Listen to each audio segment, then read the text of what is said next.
नाम है आपका? राघवेंद्र सिंह नाम है। जी। और हम लोग इस बार राष्ट्र के नाम वोट कर रहे हैं, हम लोग धर्म के नाम वोट कर रहे हैं। हमारा वोट मोदी जी को जाएगा। हम लोग राष्ट्रवादी, चूँकि मोदी जी की जो विचारधारा है वो राष्ट्रवादी है, सनातन धर्म को लेकर आगे बढ़ाने वाले मोदी जी के लिए हम लोग वोट कर रहे हैं मिलकर। विपक्षी पार्टियां जो हैं वो कह रही हैं कि मोदी जी है केवल राष्ट्र की बात करते हैं, राम की बात करते हैं और राम नाम पे गुमराह करते हैं। किस प्रकार से देखते हैं आप? ऐसा नहीं है। जो लोग ये बात कहते हैं वो केवल अफवाह फैलाते हैं। अगर विकास की बात की जाए तो विकास के मामले में जो काम 70 सालों में, पिछले 70 सालों में नहीं हुआ, वो मोदी जी ने सिर्फ 10 सालों में करके दिखाया है। अगर उदाहरण के तौर पर देखा जाए तो जिस समय कांग्रेस की 50-60 सालों की सरकारों में, जब जहां पर भारत में केवल एक एम्स दिल्ली में हुआ करता था, अटल जी की सरकार बनने के बाद 6 एम्स प्रस्तावित हुए। उसके बाद वो मनमोहन जी की सरकार में बनकर तैयार हुए। आज इस समय मौजूदा स्थिति में हमारे देश में लगभग 24 एम्स बनकर तैयार हैं। चाहे हाईवेज की बात की जाए, चाहे एयरपोर्ट की बात की जाए, तो विकास के, चाहे राम मंदिर, जो भी जिस तरह से 550 सालों का संघर्ष के बाद जिस तरह से उसकी पुनर्स्थापना हुई, प्राण प्रतिष्ठा हुई, पूरे विश्व में, आज पूरे विश्व में मोदी जी का डंका बज रहा है। और इसलिए हम लोग मोदी जी के समर्थक हैं। हमारा वोट सबसे पहले हम लोगों के लिए राष्ट्र है, फिर उसके बाद हमारा धर्म है, उसके बाद दूसरी चीज़ें हैं। तो हमारा वोट जो है वो हमारे राष्ट्र के लिए है, जो राष्ट्र को मजबूती दे रहा, जो प्रधानमंत्री राष्ट्र के लिए खड़ा है सबसे आगे आज, उसके लिए हम लोग वोट कर रहे हैं। कहते हैं कि युवाओं के लिए कुछ काम नहीं होता, कैसे देखते हैं आप उसको? नहीं, मोदी जी ने सबके लिए कार्य किया, कोई एक व्यक्ति विशेष के लिए तो कार्य किया नहीं है। चाहे युवा हो, चाहे वृद्ध हो, सबके लिए कार्य किया है। सबके लिए कार्य किया। और युवा साथी हैं, क्या देखते हैं आप? किस प्रकार से आपने वोट कर दिया कि नहीं कर दिया? कर दिया है। क्या मुद्दा रहा आपका वोट करने के लिए? किस मुद्दे? विकास के तौर पर मोदी जी का जो इतना विकास किया है, इसके बिल्कुल 10 सालों में बहुत विकास हुआ है। विकास। बिल्कुल। आपका क्या मुद्दा रहा वोट करते वक्त? आपने क्या सोच के वोट किया? मोदी जी की कार्यशैली और विकास और स्पीड, इससे सारे मुद्दे थे, जिसकी वजह से हमने राष्ट्र के नाम वोट किया है। और हम चाहते हैं सभी हमारे युवा साथी मोदी जी का सहयोग करें और उनके लिए वोट करें। विकास तो मुद्दा है, लेकिन इस वक्त जो राम नाम का मुद्दा चल रहा है, जैसे कहते हैं कि बीजेपी को लोग इस वजह से कहते हैं केवल राम के नाम पर ये वोट ले रहे हैं, उस हिसाब से क्या देखते हैं आप? देखिए, संस्कृति, सनातन जो हमारी सभ्यता थी पुरानी, वो और नई आधुनिक चीज़ें, दोनों चीज़ों को साथ में लेकर चलने की जो उनकी कार्यशैली है, इससे सभी लोग बहुत ज़्यादा प्रभावित हैं।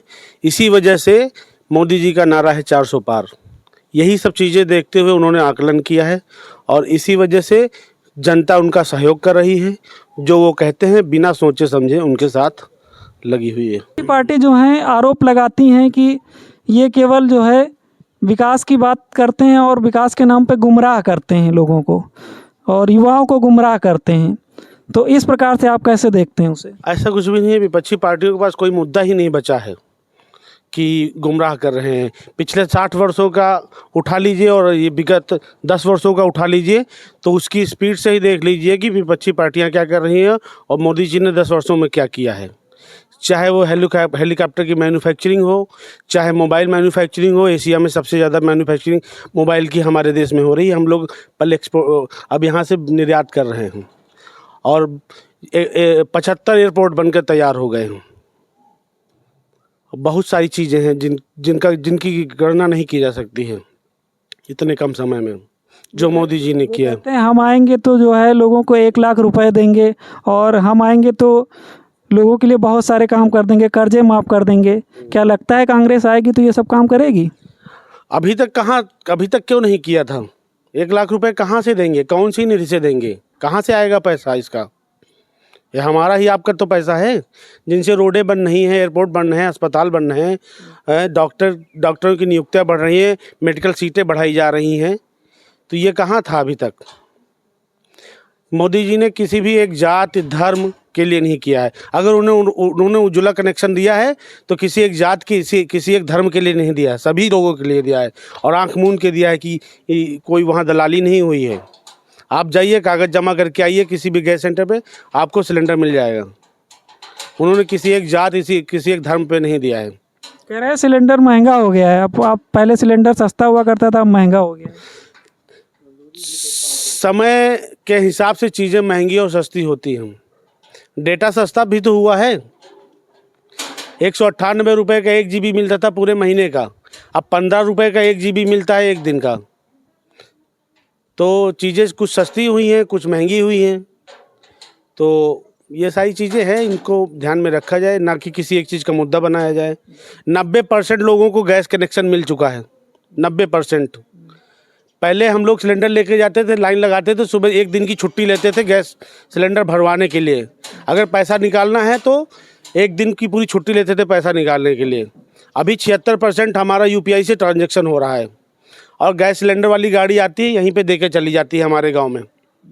बिजली 16 से 18 घंटे आ रही है छोटे छोटे कस्बों में। बीघापुर हमारी तहसील है, तहसील स्तर पर 18 से 24 घंटे बिजली आ रही है। और अगर लाइन ख़राब होती है तो 1 से 2 घंटे में बन जाती है, बिना किसी चंदे के, बिना किसी लाइनमैन को पैसा दिए हुए। पहले पूरे गांव में पैसा इकट्ठा होता था, तब ट्रांसफार्मर आता था। अभी आप 19 बार 119 पे फ़ोन करिए, तुरंत 1 हफ्ते के अंदर आपका ट्रांसफार्मर रिप्लेस हो जाएगा। सही हो जाता ये है। सारी चीज़ें हैं।